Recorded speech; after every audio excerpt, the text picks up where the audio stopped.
In a bit.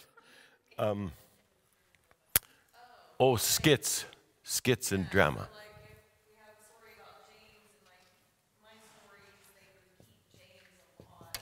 So anytime I say James, I have them repeat James to keep them in Sounds a bit charismatic, like you want them to say, Amen, hallelujah. And James said, James, hallelujah. They really enjoyed it, Yeah, actually. yeah, it's It kept them listening. yeah, it's a great strategy. Really good, really good. What kind of coffee cup you got today? No handle on that one. I was going to go to Mochaccina today, and Dad, no matter how hard life gets, at least you don't have ugly children. Got that for Christmas. Yeah. From your nephew. Yeah, I know. So does somebody want to tell Fado Jr. what happened with the teenage class? How did that work out? Did you see kind of how that worked? Does anybody want to demonstrate for him what we did? Because he missed it. And he's the guy who brought it up. Anybody want to do a recap for him? What did I do? Have the same people go up there and reenact it. Well, it's going to be on video. Abe says it's on video, and yeah, for the person who feverishly started coloring, finally, that all I did was demonstrate that you draw something out of one student, and though Johnny and that guy, whoever was there, isn't here right now, but they were supposed to advocate for listening to secular music, and then this brother was supposed to advocate a bit for Christian music. And so you don't want to say, well, secular music is wrong, and nobody should listen to it. Well, we know that's not realistic. There are people that listen to it, and there are even people who are Taylor Swift fans who, not that I mind the idea of a professional musician, but I wouldn't be her biggest fan, but that doesn't mean that I would say that you shouldn't listen to her, because I don't have that authority or that right. But what we tried to do is draw in the Christian music perspective and have a conversation about it and say, well, let's bring in a song. You pick a song that you think would be okay for the Sunday school class to listen to, right? And then let's listen to the words, and let's just see how my best friend's wife is the love of my life. I mean, it's a country song. And his dog ran away to prove it. You know what I mean? It's like, and you think, do you really want to put that stuff in your mind? My best friend's wife is the love of my life. It's like, do you really want that in your mind when Romans 12, 1 and 2 keeps talking about renewing our mind and not being conformed to the standards of this world? So as a teacher, you can pull that stuff together, but then do some more research, talk about it, bring it back. And you can even do that a lot in adult classes. Adult classes are a great way, I'm not even starting yet, this is just preamble. This is prior to start. Adult classes are a great way to do what I did yesterday, to challenge them to think beyond where they're at. Adults get stuck quite easily. It's got to be this way. And I was encouraging Johnny yesterday before the service too. You see, you are advocates for children. You are advocates for teenagers. You are advocates for what they're going through. And you are the ones who will grasp a better understanding of children. And so when I do parenting seminars, I often get into a bit of trouble because parents don't necessarily agree with my approach. But that's okay. At least I'm introducing something into the brain that thinks, oh, maybe I could change my tactic or my approach just a little bit. Because we have to be conversational. And in this day and age, and with teenagers, we need conversation. They need to be heard, and they need to be seen, as opposed to how we started out. Adults often think children should be seen but not heard. And the exact opposite is true if we want to train kids into the life and the path of Jesus. We want to see them, and we want to hear them. Instead of thinking, man, you got a warped idea. You guys should not listen to Christian music. You know how many Sundays secular music. You know how many Sundays it'll take you to win that kid back? You might never. If you just put them straight down and say that's wrong and I have spoken and therefore it's right, even as a parent. And that was one of the best things my wife did for my one son, who was really grooving into the music of the time. And so she sat down with him, and at that time we had ghetto blasters and CD players, even though there's still an option for cassette. I still have that thing from when our boys were young. I kept it, and it's in my garage, and that's where I listened to gospel music. But she sat down with him, and they listened to the songs together.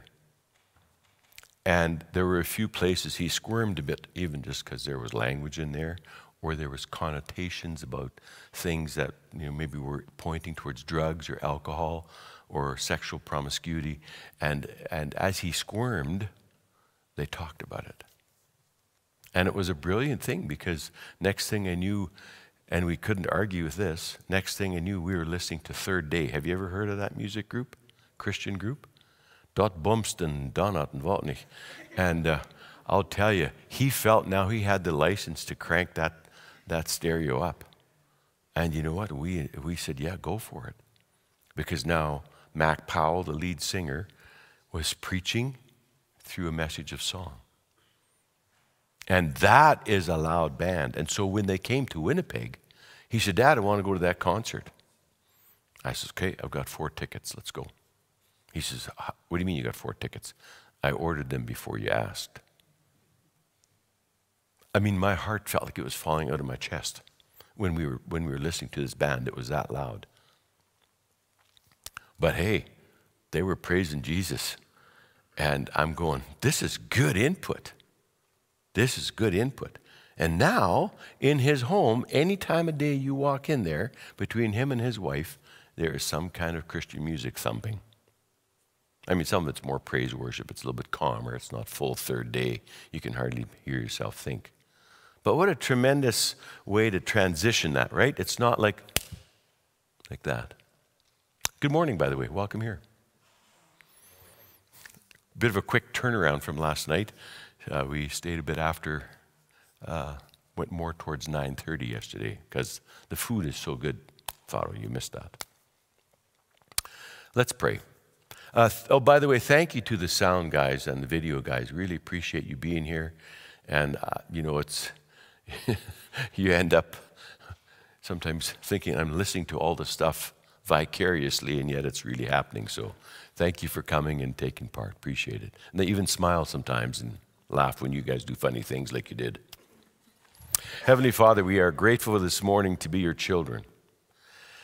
And there are so many things about Scripture and life and science and stuff that's going on in this world that we don't always know, honestly, as adults, how to navigate that all.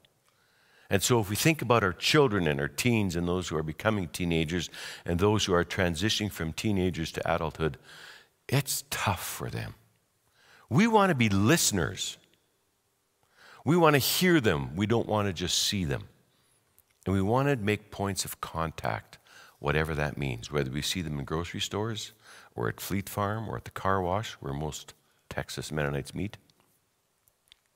We want to be able to connect with them and say hi and know their name and let them know that they are important and precious to us. So I pray for this group to adopt the phrase, fear not, for I am with you, even when they may tremble, facing some tough situations in classes where the class sizes might be too big and the kids are too rambunctious.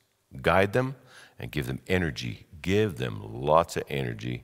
And I know coffee helps. So thank you now for this time together in Jesus' name. Amen. I hope you don't think I sput when I add those things in prayer. I really believe God likes to hear our thoughts and our feelings, and I'm a thoughtful guy in that sense. I'm not always thoughtful at home. You know what I did for my wife before I left? I found 2 really big pictures of myself from school. Like every year there's picture day, right? So while she was busy doing something and getting ready to take me to the airport, I took the biggest ones I could find. They're like 5 by 8. And so while she wasn't watching, I tucked them under my shirt and I ran to our bedroom and I peeled back the bed, which is my job to make. I'm going to ask her how many times she actually made the bed while I was gone, because I always have to make the bed. And so I had made the bed really nicely, and then I put my picture face up so that when she pulled back the sheets to go into bed, she would see. So I said, "Did I shock you at least?" I said, there's another surprise for you. So in her one drawer, whichever day she would get to it in the kitchen, there was another big picture of me looking up at her. So she got a good giggle out of that one. But, you know, those are the fun little things that you can do in your home and in your life. It's not really romantic. It's just silly, but it's fun. And, you know, so when you get a mug like that, my kids aren't ugly, that's a good deal. So good on you. Okay, any quick, oh, by the way, you know, this is one of the products of what happened in the Sunday school class yesterday that I didn't teach well. But yeah, this dog went to heaven on the way to Lubbock or something like that. And you know, I just, it's a reminder to me as I saw it there and I was cleaning the tables off a little bit, that kids' thoughts and their interpretation of things are very vivid as we see them, and and we don't always understand. So, remind me to tell you what happened at the hotel last night. But it has something to do with this, and I might try to put it on a picture for Abe to post for us. But there was I'd say a 16-year-old girl sitting on the couch almost all afternoon, and I walked by her, never thought much about her, and then when I was coming here at 6 o'clock, she was sitting in the couch closer to the desk, the reception desk. And I noticed that she had a book open, and I assumed she was drawing, which she was. And so me, being the curious educator, walked over and says, "Oh, looks like you're an artist, and what are you all doing?"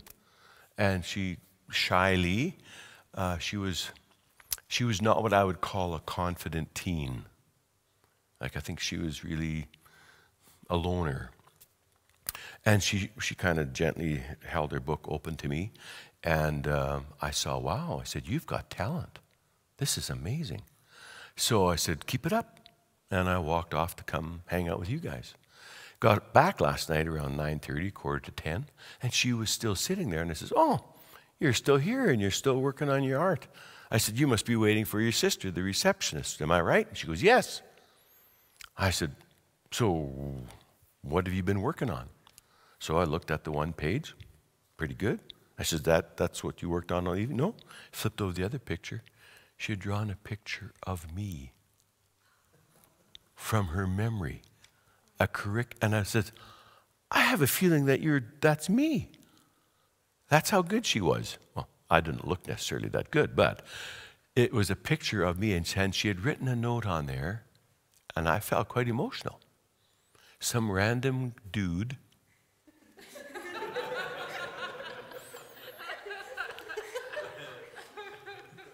came and told me that I was a good artist. And then underneath it, she had wrote, "Duh."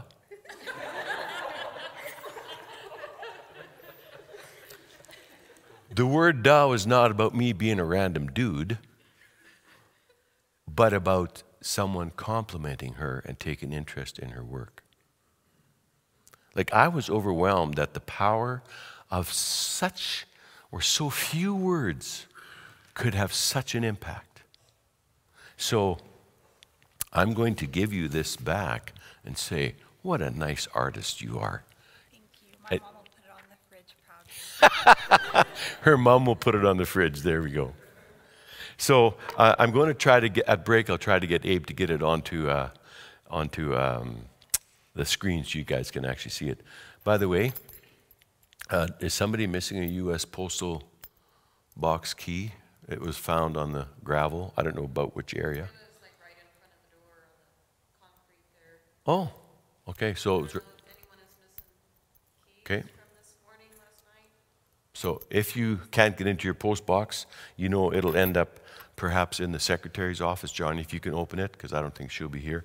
Or I can leave it with Abe, because he's here 24/7. All right, where were we? We did the Hebrews joke. And did I talk to you about what happens if you remove the word Christ from Christian? You ever thought about doing that? Because you know, we take things out of, if you take this out, if you remove the name Christ out of Christian, you're left with Ian. And what can he do for you? I thought that was pretty neat. I heard that on a sermon on a podcast while I was flying out here. I thought, that's not even just a joke. It's like really, if you take Christ out of Christian, you're left with Ian. What can he do for you? So I thought I'd keep that in mind. I think I got through all my jokes except for this last one here. I hope you forgave me for the Bertha Belch one yesterday, but there is the one that I really liked. I found the other day. Pastor comes out of his office and looks at the secretary and he says, if telemarketers call here, invite them to church. You know how we want to hang up and say, don't bother me. All right. By the way, I have a journal. So this is where I don't every day, but I journal my thoughts and my connection to Scripture and my prayer. And so when I shared about some of the things that are going on in our family, I will sometimes go back and read those, and I'll see day after day I was kind of writing about the same thing until I had victory or until I established an attitude of, I can do this, this makes sense. But what I would suggest is that you have some kind of a book with you all the time in Sunday school where you can make a note to yourself at the end of that class. Just write something down and say, oh, this didn't go well, or I need to think about that. So it's a thin book. It's easy to carry along. And I mean, I write very messy, but I can mostly read it. And I know God can hear it because it's a prayer. So a journal is a really good way for beefing up your testimony life, but also to be able to connect with things that are a concern to you. A couple of things. Any thoughts from yesterday, by the way? Anything stick out to you from last night? One thought? One idea? You've already forgotten it? Trauma? Yeah, I had trauma. I woke up 3 times last night. Go, why am I waking up? Yeah, it's the Sunday school class. I like what you said about memorizing Scripture. For yourself, yeah. Very special. That stuck out to me. Okay. And also the lessons, the object lessons. Those Yeah. two things definitely. So I encouraged, and they're in the notes, a bunch of verses that have meant a lot to me, and I'd encourage you to memorize them. You say, well, I don't know how to memorize. Well, that's what kids say too. But memorize some verses that become meaningful so that you actually begin to connect with thoughts and theology in your life that are relevant and meaningful. And object lessons, yes, anything that you can use an object lesson, and I even use a bench, right? The curriculum is this long. You're not the only one who has to do all the work. That's an object lesson right there. Anybody else? Keeping a routine. Yeah, very important. You establish the routine and then you keep it. And as you notice the kids settle, you can adjust that routine to some degree. Not a lot, but you can adjust it. Because as you see a new need or something flashes up, you can make that adjustment. Good. You might wonder why I'm talking about hee-haw here. I was thinking about how you can involve students, and I had forgotten to talk about this last night. And this morning, you indicated to me that when you were reading through a story, and she said every time I read the word James, I had asked the students to say the word James. So she would say, James came through the door. The minute she said James, they had to say James. Do you see the draw of what that does for you? They then go, I'm listening for James. You might get James 5 words later from somebody who just caught on, but that's okay. It's the idea of drawing them in a little bit. In my case, I had been thinking about when you are reading a story about Jesus riding in on a donkey, and every time you say the word donkey, you can have them say, hee-haw. Can you imagine what a grade 3 would enjoy doing that? Hee-haw, hee-haw. You'd never end with it, but at least I thought if you write that word down, you'll remember that it might be too an extreme word, but it gets you thinking that it's a fun thing for kids to do, to participate in. I also think that getting kids to act out and do some level of skit or drama about something. Okay, kids, today the story is about letting the guy into the house by cutting a hole in the roof. So I need four people up here to stand and pretend that they're cutting out a hole in the roof. And then I need 2 people to drag. Well, you have to be careful what you do with certain ages, but you know how they're going to carry this person and then pretend to let them into there. And then you need somebody to be Jesus, because he goes, hey, what are you guys doing here? And then in the end says, take up your bed and walk. If you're demonstrating faith, it's a tremendous way if you can get kids involved in some of those little action dramas. So if I don't have it clear somewhere in the notes, then we want to get to that. One of the things that concerned me, and I wrote them down here as they aren't in the notes, but if you have classes of 15 in a grade 2 class, that's too many for Sunday school. So then you need to appeal to your superintendent or to your education committee or do a skit on Sunday morning with teachers looking very stressed out, like have your hair messy and basically crawling across the stage. I'm sure it's allowed here, isn't it, Johnny? Why not? Yeah, let's do it. And, and so if you have long hair, tear them out. Like just, and you're just like, I've got 15 grade 2s in my class. I need help. And we'd like to split that class. Can you imagine who had 15 that was talking about that yesterday? Oh, 2 of you. Oh, my goodness. So you need to buy them extra coffee, by the way. So if you're getting those numbers, that's probably a bit too many kids of that age, unless you're a really super talented teacher. And I told you, I have my master's in education. I've been a teacher, I've been a resource teacher, and I've been a principal, and I could not control that group of 4. I mean, I know you poured it on really thick, but nonetheless, where's our worst culprit, Michelle? And you, right? Yeah. So appeal for help. And so I thought another way to do it is to have volunteer parents help you. So get over your own fear of having another adult in your class in there where you're going like, I'm really shy actually to try. I'd rather put up with the stress of 15 grade 2s than have a parent in my class. Because now if that mom is in my class and doesn't like how I do it, maybe that's not going to go well. But you still need the help. You can use your daughter. You can use your spouse. Maybe once. And I wrote there, it's okay to use your daughters and spouses, but have volunteer parents rotate through. Maybe you give them like a 2-Sunday deal where they come, and I just need you to help me with counting out goldfish and making sure that they're not throwing them across the room or whatever it is that you're doing. And just being able to sit among the children. They might enjoy the story so much they'll raise their hand and offer an answer, right?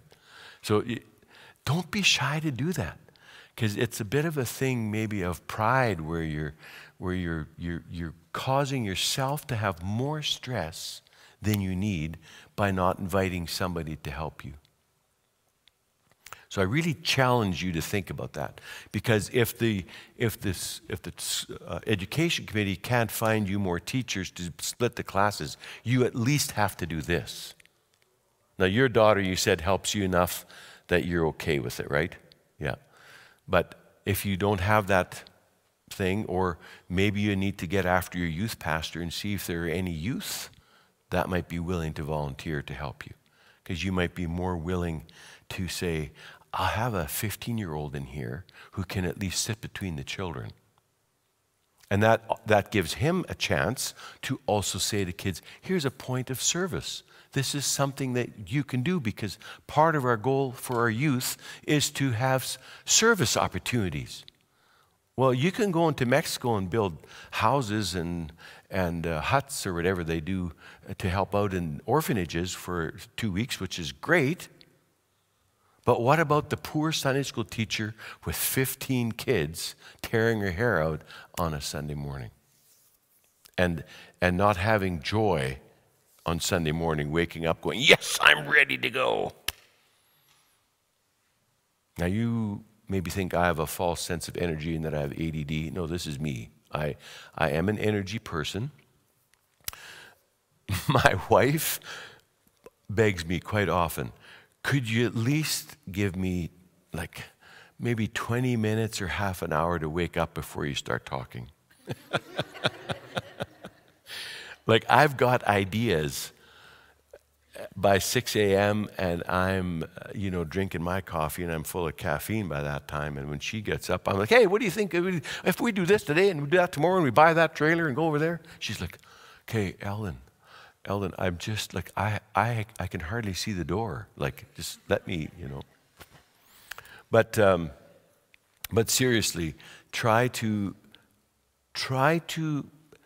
get energy on Saturday for Sunday. Do something for yourself. Either go for a walk or sit in your swimming pool a little extra or whatever it is you do on a hot Saturday afternoon. But try to find ways to get energy so that you're ready for the kids. Okay? And that will help you. It really will. Can I ask a question? How many of you would appreciate help? 1. How about you? 2.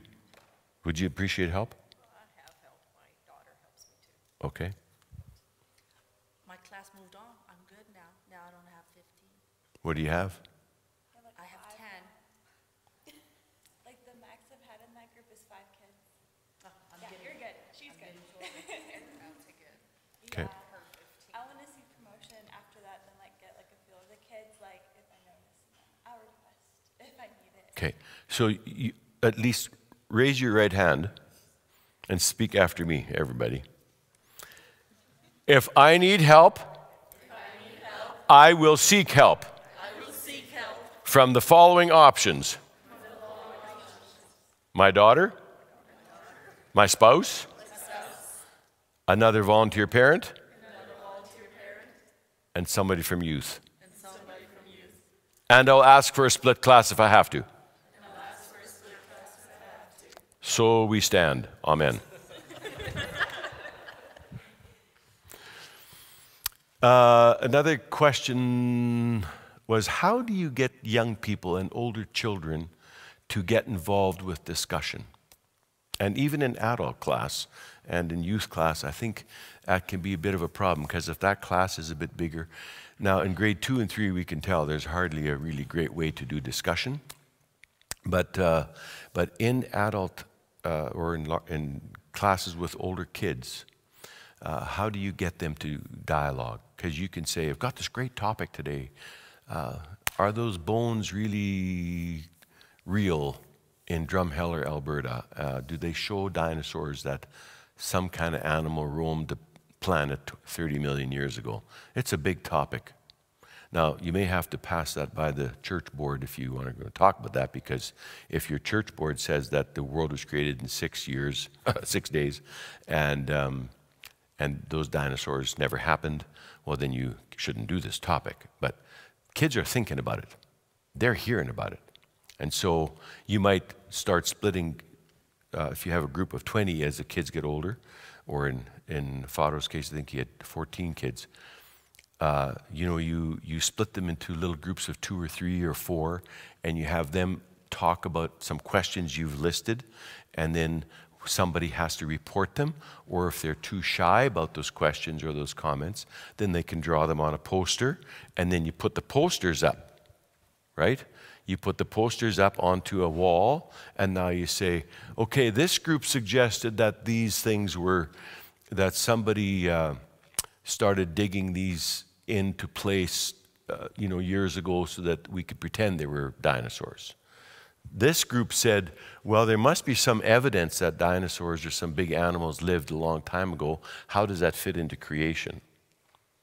And then as you go through those posters in a class or at youth night or in adult classes, because you can easily find with older teens and adults that there's just a few people who seem to want to do all the talking. And you got to kind of shut those people down for a while. And we need to get other people talking. Same thing at membership meetings. You don't want the same person having the floor. So then you say, Albert, you and I had a conversation last week. You had a concern about how many cups we're going through in the kitchen. Can you tell us again how much each cup costs and why it's a concern to you? You have to begin to develop that skill in youth classes and in adult classes and even young teens where you want them to dialogue. Like what do you think? So maybe if they don't want to, if you offer a question and nobody wants to discuss it, then you have to say, well, let's sit in small groups, let's write it down, let's post it, and let's go from there. So does that help a bit, Michelle? Father, I just gave you a good lesson. I know you had to take an important phone call, but to get young people to start to talk. Now, you seem to have a group that wants to debate, but let's say that you actually have some notion of wanting them to participate in a conversation and to dialogue about something. We talked a bit about dinosaurs last night. Did they really exist? Now, you maybe want to check with the church board whether you can talk about it or not, because some churches might say 6-day creation. Those dinosaurs never happened. Somebody's planted them there, and whatever the case might be. So you may not want to use that topic, but if you can't get them to communicate with you, then get them into small groups, give them a piece of paper, and then they can answer a few questions together as a small group. And then if they don't want to share it, because I might say, well, you're going to be the leader to share what's on that paper. No, I don't want to do that. Well, then okay. Then you hang up those posters or those pieces of paper, and then you go through it and say, I wonder what you guys were thinking about this. Well, you think that somebody was digging these holes 25 years ago to put these big bones here, and they're just trying to fake us all out? Like, there's a lot of fake news around, am I right? And you sort of go, who knows which news channel is right? So is that really a dinosaur bone? Well, the guy that was here from Alberta yesterday said, yeah, I've been to Drumheller. I've seen those bones constructed together. In our little province of Manitoba, in Morden, close to Winkler. Have you heard of Winkler? Philomenonetendorf. That's where I did my first 3 years of youth pastoring. I got in trouble a few times. But in Morden and in the hills around Morden, they have found lots of archaeological evidence for these big beasts. And by the way, kids have watched shows about these big dragons flying. What are they called, those different sizes? Othangalangapas or something? I don't know. So, anyway, that's one way to get younger people, young teens and teens to talk. Okay, any questions so far?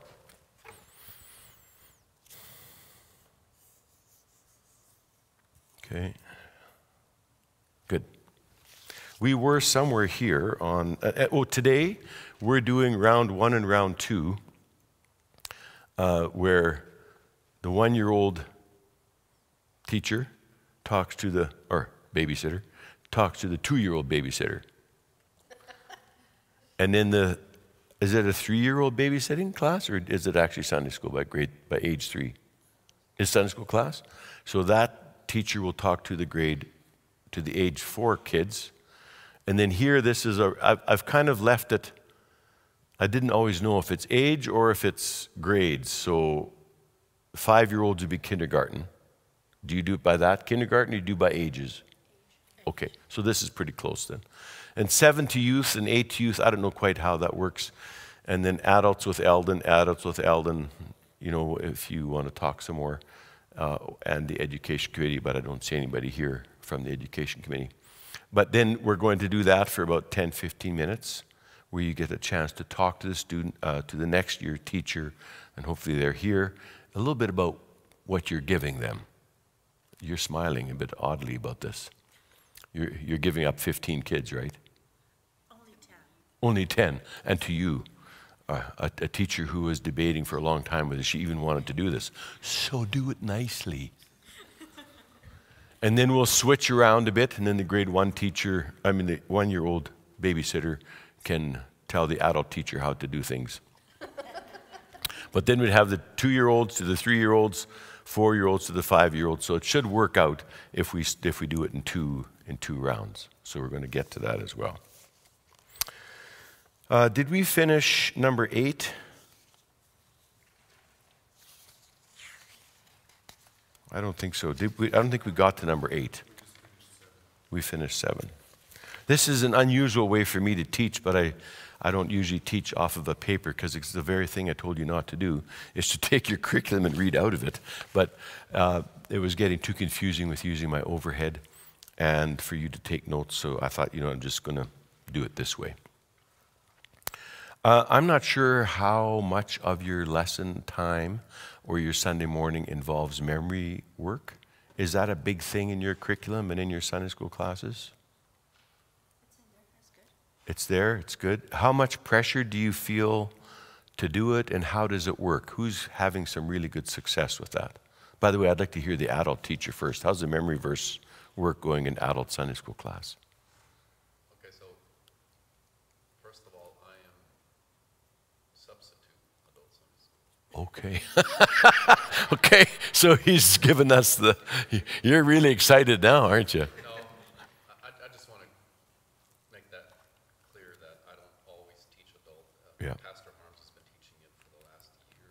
Okay. But when he's not able to, normally I take Yeah. over. And I have taught some lessons throughout the year.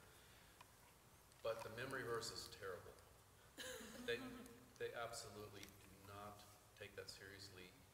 And yeah, they just basically brush it off and think that we've grown out of that. And so maybe I'm partly to blame because I don't put enough, I don't sell it well. Yeah. I'm not you. You make it sound great and you give good points, and I should look into that. Why do we need to memorize Scripture? Yeah, because we expect these little kids to learn Scripture. It's a lamp unto my path and a light unto my feet. Lean not on your own understanding, and on all your ways acknowledge Him, and He will direct your paths. And that light is on your path. And I'm a new creation. I mean, that's powerful stuff. If it's running through your head, it's doing something in your heart. So I'm not on you, brother. I love you. You know it, because I almost gave you a cup yesterday. Till Michelle stole it, but whatever. Oh, he gave it away. Sorry, yeah. No, but basically, I guess my failure, I didn't tell them a good enough reason why we really should memorize. But the few times that I did try it didn't go well. That's good. Thank you. One or none that Yeah. memorized it. Yeah. So again, I mean, for youth and for your age group, the 12-year-olds, 13-year-olds, and adults, I would really say that if you give people a reason to believe, like Romans 12:1 and 2, by the renewing of your mind, you'll have strength to not be conformed to the world. I was struggling with this thing about thy word have I hid in my heart that I might not sin against thee. Like, that's a really common verse that we teach kids from young on, correct? And I'm going like, yeah, but we still sin. And I think sometimes people get discouraged. So I was thinking, is that a really good verse? And I was praying about that the other day, and I was thinking, thy word have I hid in my heart that I might not sin. But wow, I last 24 hours sometimes. I have a bad thought. or I gossip about something, or I act out on something that I shouldn't say, or I'm rude to my wife, or whatever it might be. So I think we have to, if we can explain verses a bit and why they're important, you can't say to a child that if you memorize this verse, you'll never sin again, just because you hide it in your heart. But what hiding it in your heart does, it helps you to go, oh, I've hidden God's word in my heart, and I meditate on it day and night, and I shall be like a tree planted by streams of living water. Psalm 1, verse 3 and 4. I want to be that person. And if I do that, I'll get a little closer to that. I'll make those steps forward. But I'm curious, how are the younger kids responding to memory verse, and what do? Do you give them little fish, or do you give them those little M&Ms, or do you keep track? What's the competition like? Some kids can't memorize. I have a treasure box with little toys.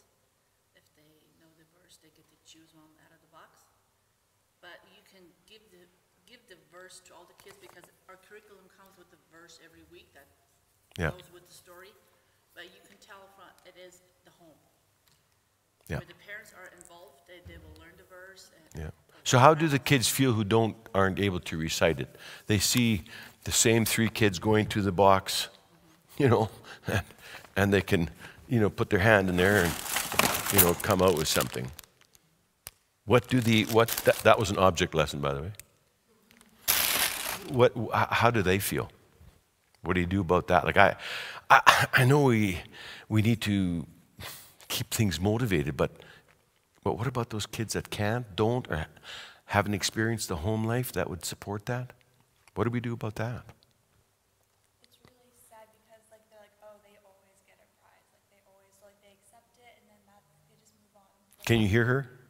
Yeah. But it's just the kids that the parents don't apply their Bible verses, they know that oh, my mommy doesn't have time, and then so they just accept it, and then because they're learning to read for 5-year-olds. Yeah. So they can read some, but they can't read it by themselves, so they really just have to rely on the parents recite it with them. So what are some good ideas for her, or for the rest of you if they're not memorizing it? I thought of one, and I don't know if it's a good idea, but I thought if there was a way that you could print verses onto index cards and then punch a hole in the corner and then put one of those rings, they clip together, like that nose ring we found here. You stick it in that hole, and they at least accumulate the verse. And then, if they know where it is, or bring it back and forth, or if you have a little spot for them in their box, and they show some ownership of it, they could, at the end of the month, say, wow, 3 out of 4 times you've been able to find it, and we've been able to put that index card onto that little ring. See, because do they really have to have it in their head if they can't do it or don't have the support? And to just sit there time after time, and Delilah goes up every time and gets her toy. Now at least you can say, hey, I want to see your rings of verses, and go, hey, you're keeping track. It's there. And could you try to read this verse to me about I'm a new creation? Help them out. Can you read that to me? Yeah, it's about I'm a new creation, and I think things have passed away, and maybe I'm new or something like that. Good. Go and get a thing. See, because what we do is we keep separating people from a good thing because they can't do it. And even if you don't like the reason why they can't do it, they can't do it. So what can you do creatively to make that happen? So that is a possibility of a way to get other kids to collect verses at least. And be able to have a way to say, you're keeping good track of it, so at the end of the month, you get to choose one of those little toys. Does that feel wrong? Yeah. I have a question. So I'm a homeschool mom, and so if we work on scripture memorization at home, and then we don't get to the Sunday school, which would you put more important, our home, the stuff we're doing at home, or the Sunday school? I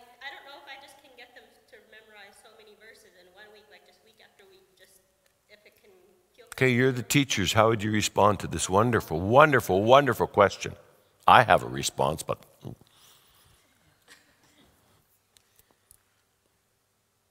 what would you do if that kid says, yeah, I memorized my 6 verses at home for homeschool? Make them recite that. Check 'em. They learn something.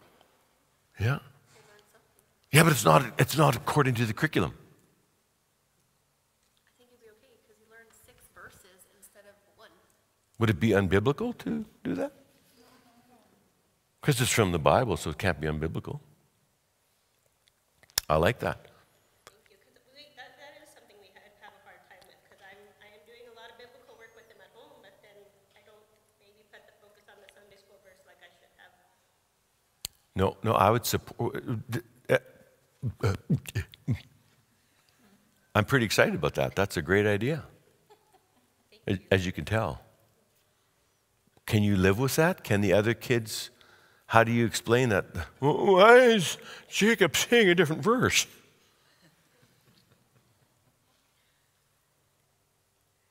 Well, you say, well, they're doing a lot of memory work that really fits, that is from Scripture, and it matches what we're trying to do to get kids excited about the Bible.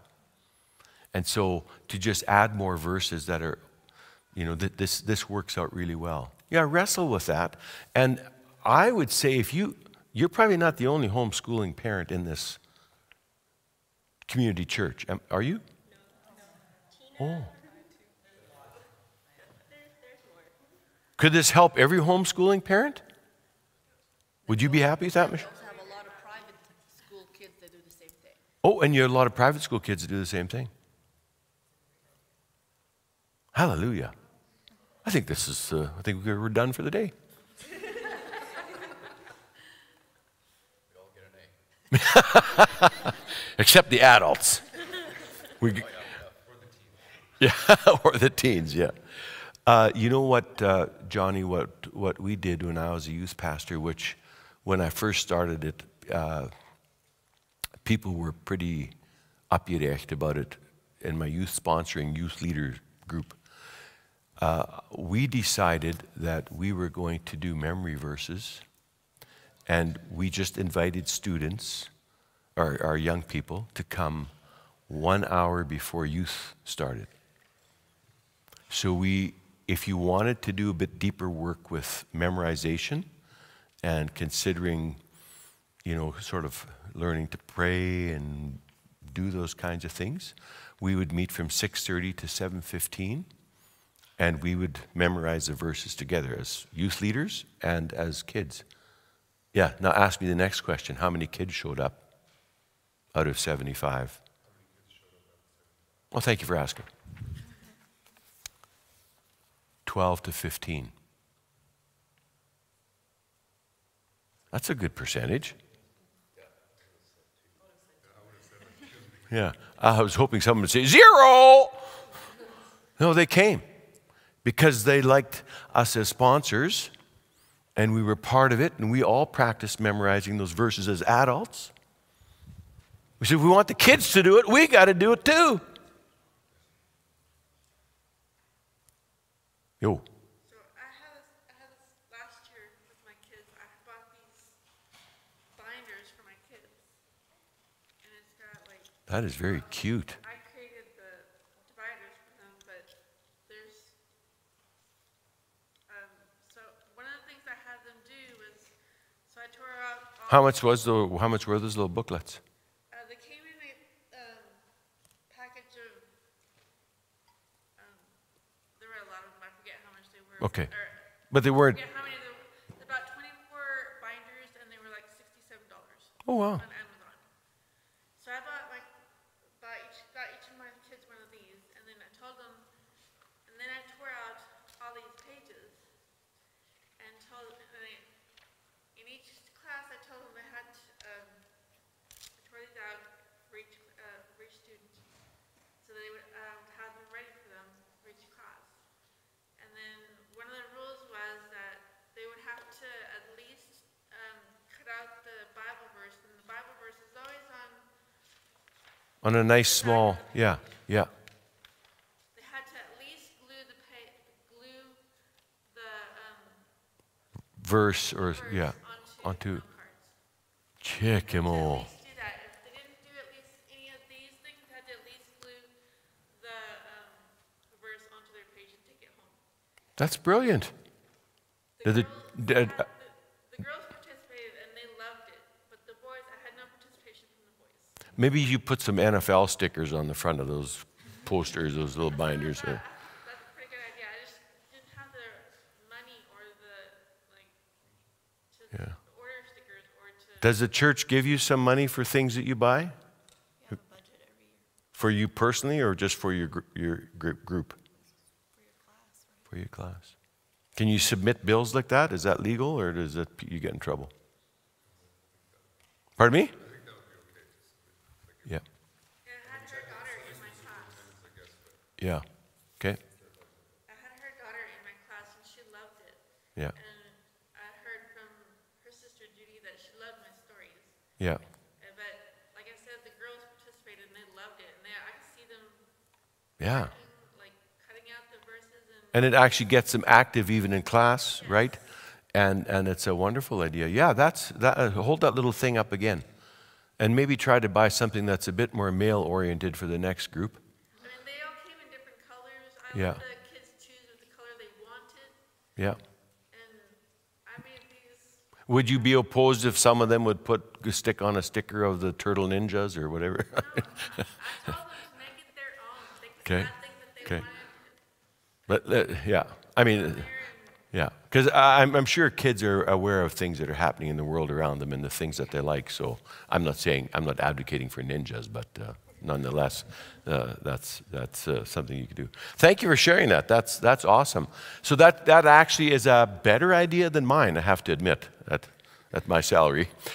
That's a better idea than mine because just a ring with verses. But for older kids, you could do that as they get it, up to 12 and up, where they have a little ring and they keep their verse on there and maybe keep it in the room. Like some people don't want to do that. They should take responsibility.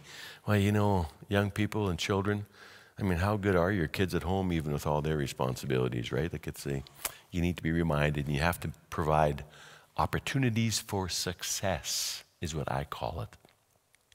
Some people say, no, you're just babying them.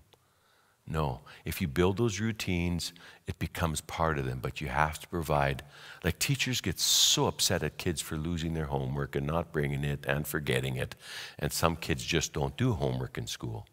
So those kids, I advocate for the fact that in your homeschool, you're on it as a mom or a dad who's ever helping, but you actually put it, in a separate little container for them. This is your box, Ralph. And every day at the end of the class, whatever you've done, that goes in there. We're not losing it anymore. Yeah, but you're not teaching a kid responsibility. Yes, I am. He's becoming responsible to put the paper into the box. Because then tomorrow, we're not spending 28 minutes looking for it in lockers and in binders and under desks and in the bathroom. Or some dog that ate it. So, yeah, I guess for me, scripture memorization is you don't want to do it in such a way that it's embarrassing a child and too much pressure for a child. So I like the idea of reading it and talking about it as a group. Even if there are always these kids that just get up and they say, "Thy word have I hid in my heart that I might not sin against thee." Psalm 1. And they just do it so proudly. And I'm not saying that that's bad and that's wrong. But the next kid who's just like, what was that?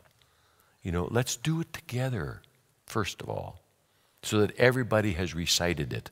You've all recited the memory verse just now.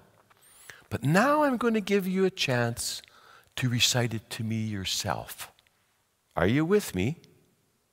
You see what I did there? We recite it together, and now we offer the opportunity for the children to say it individually. And then you can decide when and how people get the little toy in the bin. Just an idea. All right, number 9. Am I hitting stuff that's helpful? Is there anything that I'm missing? Like, we don't have much time left together. You know that, right? Plus, we get to eat bagels and eggs. Yeah. As a mom of little kids, another thing that would even just be helpful is a paper with the verses for each week that I can stick on my fridge. From the Sunday school teacher. They come home with so many papers, and I have to find where the Bible memory verse, you know what I'm saying? Yeah. Like just a simple paper that has all of them even in advance. I don't know if you could do that. What do you think, teachers? Does that work? If curriculum does not come that way, then we would have to do extra work and just type them all up for the quarter. With the 4-year-old book, it has the list of all the verses. So you could just cut that, which I wrote down every verse and staple it to their papers every Sunday.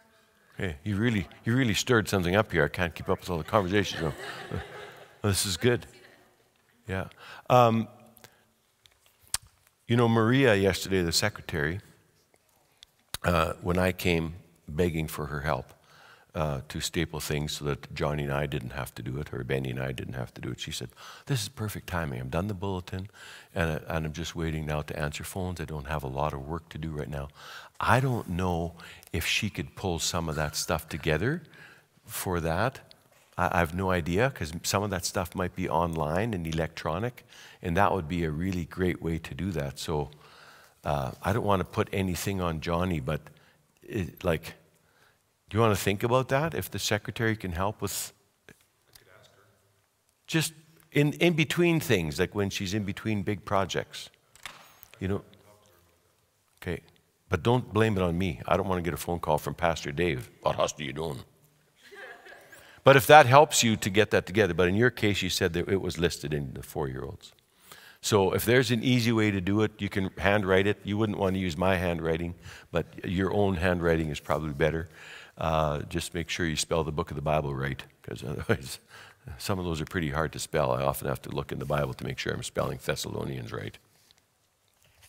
Good, that's being creative. Thank you for that. That's a good idea. So we're going to ease the burden off the homeschoolers and the private schoolers, and we're going to try to get lists out to parents so that at least they know what's coming. They might lose it a few times, so have extra copies. So I'll let you guys wrestle with that a bit. Like, I think you guys should meet sometime in September as a group and go over some of this stuff and say, how are we doing with this?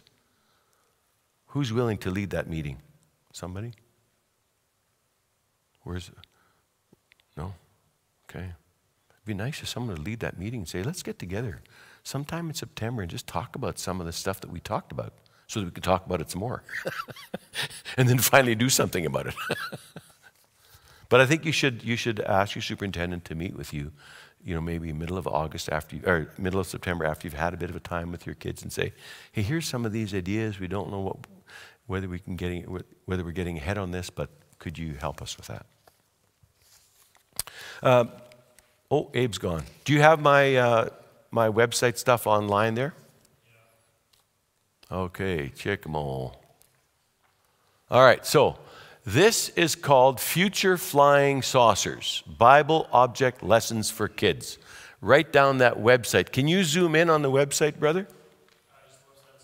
Like just the top www.hfy or whatever they are. Yeah, just that.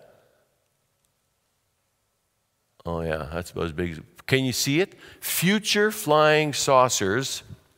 Well, it actually kind of says it in this big title. .com. Futureflyingsaucers.com. Sunday school lessons for Bible stories for kids. And she offers free stuff in there. And good morning and welcome. We're almost ready for the bagels, Mary. Okay. So Future Flying Saucers is a really good website, and she does podcasts. She does podcasts as well, okay? So make sure that you look that up and check out what's going on that website. Now go to the next screen. Okay. No. Go to the next tab. Yo. So all I did is I typed in podcast topics for Sunday school teaching. And here you can already see that if you download your podcast app, you can access best Sunday school podcasts. Now, are they all relevant and will they all tell you something? I don't know that what you already don't know. But on that airplane, I was already enjoying it so much, I thought, wow, why am I coming here to do this thing, Benny? They could get it all off of podcasts. But we know why we do this, because we want to have fellowship together and do it together and have some fun doing it. But if you listen to a podcast and you go, wow, that's a great idea, and you can listen to that podcast over and over. Now, I don't know if it costs you money to sign up for everyone. My son's podcast is free. See, they get money back on their podcast from how many people listen to it and how many people press like. So they're good. So most podcasts are free.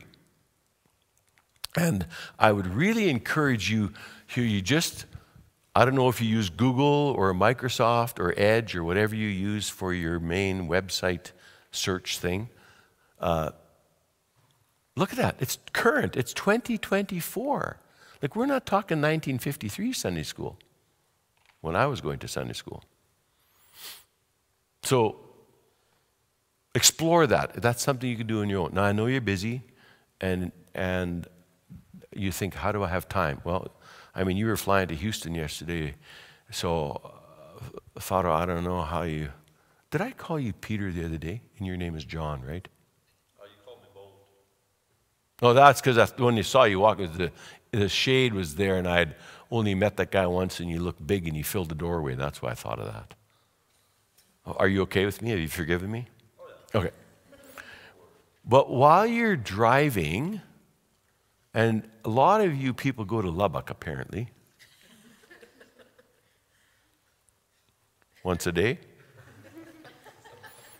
Costco beckons. I always tell my wife I want to take you on a date because today I know they're serving Trimes at Costco. Zine beten Billy lights. What's the next tab, young man? Okay, so I Googled again. Books to help me learn to teach Sunday school. And I was shocked at how many good-looking books there were on Amazon. And good stuff. So I clicked on what the information was about it. I didn't buy them all. Now, I wouldn't recommend you buy the $239 one because I think your Sunday school budget might get tapped out after a while. But there, if you go to some of these places, you go, like what every Sunday school teacher should know. And for $5.98, maybe the whole Sunday school department gets that book from the superintendent, ultimately from the church board, education committee, and education committee. I'll just say it again, education committee. Sorry, Benny, aren't you sorry you walked in here? I tried one of those ice gums that you have in your truck today. It's not stealing because you said I could borrow things from you. They're pretty interesting. I prefer the Mentos. How much am I paying you so I can take it home? Oh, he's going to come up with a number, I can tell. But those are 3 areas that can make life really easy. You Google it, and you can find books. And then you can click on the sample of what it's like. And if you find something that gets you super excited and you come into church jumping and clapping your heels, they'll know you found something good, and you can share it with other people. And you can say, this is a good resource for us to try. It's really helped me. And it might not help you as much as it helped you, but it's something that you can start with. And so, Benny, one of the things that we thought might be important, you're on the education committee, right? And Bertha's not here, but if this group would like to maybe meet in the middle of September to just go over some of the stuff that we've talked about, they can share their thoughts and their concerns. Maybe you can communicate that to Bertha and say, this is not like we're trying to make another meeting, because we have so many meetings, but this group would love to get together again and kind of maybe go over some of this stuff. And of course, you have access to the videos that are being done. And maybe there's a way for that to be something that's ongoing. I just find as adults, we need refreshers in our life. And we can't just hear something once and not do it right, do it again. All right, so taking action, and then we'll go for a break. Number 10. I think birthday cards or calls, I really like the idea of calling a child if they've missed 2 Sundays in a row. Just a quick call. Hey, I've noticed you've missed twice. Unless they've told you we're going to Mexico for 3 weeks. Then you know where they are. That's okay. But sometimes parents don't tell you and you go, why are they not here? Well, hey, just checking. Is everything all right? Like to have Jakey back. And when will he be in? And then if you hear through word of mouth that a child is not coming to class because they're in the hospital, well, then you want to check with the parent to make sure that's true and just say, can I pop in there? Would that be all right? Either at the hospital or at your home, and buy the smallest chocolate bar you can and bring it to them with a small card. Those things are monumental. They're so tiny. Remember, we want to do small things, like leaving a picture on my wife's pillow. That's a small thing, but it made her smile. And let your students know that you're praying for them and that they can give their requests to you. Just somehow say, hey kids, I just want to tell you this week on Tuesday, I just had a portion of time in my day and I was thinking about you, and so I just prayed for each one of you. I called you by name before God, and I said, God, I'm just thinking of Annie right now, and I use your name and brought your name before God. You know how important that is? You know how important it is to use people's names? That's why this is really unfair. You guys should all be wearing stickers for me so that I can keep track of who's Lena and Lisa and Jake and Peter and not call you the wrong name. But, you know, the power of a name is really important. One of the things that, as a principal, as there's often lots of things that are happening in the lobbies and in the hallways and on the playground. So you think, well, if the principal just stands outside and yells, it'll get the best attention. No, but if I can say, Benny, I need your attention, and he's doing something in the hallway, he's like, how do you know my name? Well, I'm trained to learn your name. So if you can use their names and repeat their names and say, I used your name in a prayer before God, it really has an impact. Like, wow, you connected me with God in one of your moments. And you can have a prayer request shoebox or a topic suggestion box as the kids get older. And then maybe if you are teaching prayer in your class, and same thing in adult classes. And then you pray about things, and you follow up and you say, so you left a prayer request that your puppy was hurt. And now we prayed for the puppy. How's the puppy doing? Or your little sister had tonsillitis and had to get her tonsils out. How'd that go? We prayed for that person, and what's the outcome? And that just helps kids to realize that they are there. Well, guess what? We are now to Saturday. Number 11. We'll do a couple little fun things when we come back, and then we want to sort of wrap up with doing this, handing over the kids. Then we want to come back for a bit of a general sharing session, and want to give you a few minutes of time for comments and reflections on this training week or these training sessions, so that Benny and the committee and Bertha know whether this is something worthwhile and to do it again. Different people, different ways, whatever it is that you do, and it'd be helpful for them to know for stuff for the future. So go find your coffee, and we'll try to be back here by 10:30, please, because then we only have half an hour to get things wrapped up. Unless we go overtime, which we always do.